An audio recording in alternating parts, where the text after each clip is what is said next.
ಉತ್ತರ ಪ್ರದೇಶ ಮೂಲದ ಶಂಕಿತ ಉಗ್ರ ಸುಹೇಲ್ ಬಂಧನ ಆತಂಕಗಳ ಮೇಲೆ ಆತಂಕ ಸೃಷ್ಟಿಸಿಬಿಟ್ಟಿದೆ.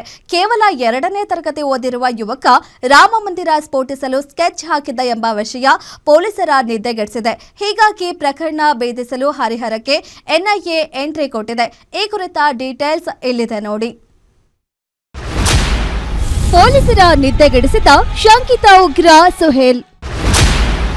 ಉಗ್ರ ಹೆಜ್ಜೆ ಗುರುತು ಪತ್ತೆಗೆ ಎಂಟ್ರಿ ಆಯಿತು ಎನ್ಐಎ.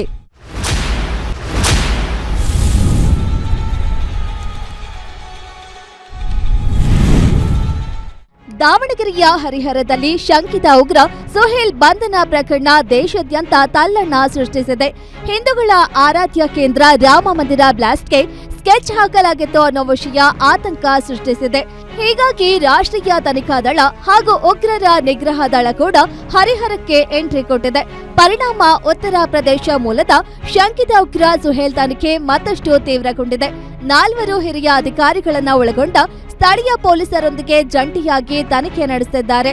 ಸುಹೇಲ್ನ ಸಂಪರ್ಕ ಜಾಲ, ಉಗ್ರ ಸಂಘಟನೆಗಳೊಂದಿಗೆ ಹೊಂದಿದ್ದ ಎನ್ನಲಾದ ನಂಟು ಹಾಗೂ ಇತರೆ ಆಯಾಮಗಳ ಕುರಿತು ಅಧಿಕಾರಿಗಳು ಆಳವಾದ ತನಿಖೆ ನಡೆಸುತ್ತಿದ್ದಾರೆ.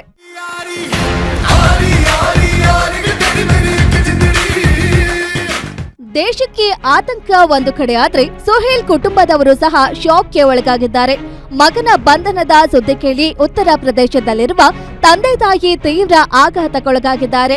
ಇನ್ನು 2 ದಿನಗಳಲ್ಲಿ ಹೆತ್ತವರು ದಾವಣಗೆರೆಗೆ ಆಗಮಿಸಲಿದ್ದಾರೆ. ಈ ಬಗ್ಗೆ ಮಾತನಾಡಿದ ಸುಹೇಲ್ ಸಹೋದರ ಸುಹೇಬ್ ತನ್ನ ತಮ್ಮನ ಬಂಧನದ ಹಿಂದೆ ದೊಡ್ಡ ಷಡ್ಯಂತ್ರ ನಡೆದಿದೆ ಎಂದು ಆರೋಪಿಸಿದ್ದಾನೆ. ನನ್ನ ತಮ್ಮನಿಗೆ ಅಷ್ಟೊಂದು ಜ್ಞಾನವೇ ಇಲ್ಲ, ಆತ ಕೇವಲ 2ನೇ ತರಗತಿ ಓದಿದ್ದಾನೆ ಎಂದು ಕಣ್ಣೀರಿಟ್ಟಿದ್ದಾನೆ. भाई के साथ काम करता था, भाई के पास ही रहता था. अब वो बोलने लगे मैं यहाँ पे आ गया हूँ तो उसे भी ले जा काम पे. मैं अपने साथ काम पे यहाँ पे लाया हूँ उसे. अब वो बोलने लग गए मैं यहाँ पे लेकर आ गया. अब वो यहीं पे रह के 10-15 दिन में किसी ने ग्रुप में ऐड कर दिया उसे. अब ये पता नहीं कैसे हुआ, कैसे नहीं. ग्रुप में आते नेट पे आता रहता सब कुछ सामान, ऐसे हुआ है बस.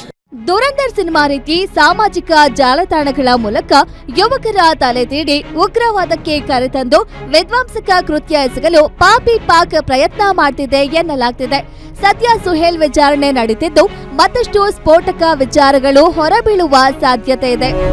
Mallikarjuna Kaidale, guarantee news, Davanagere.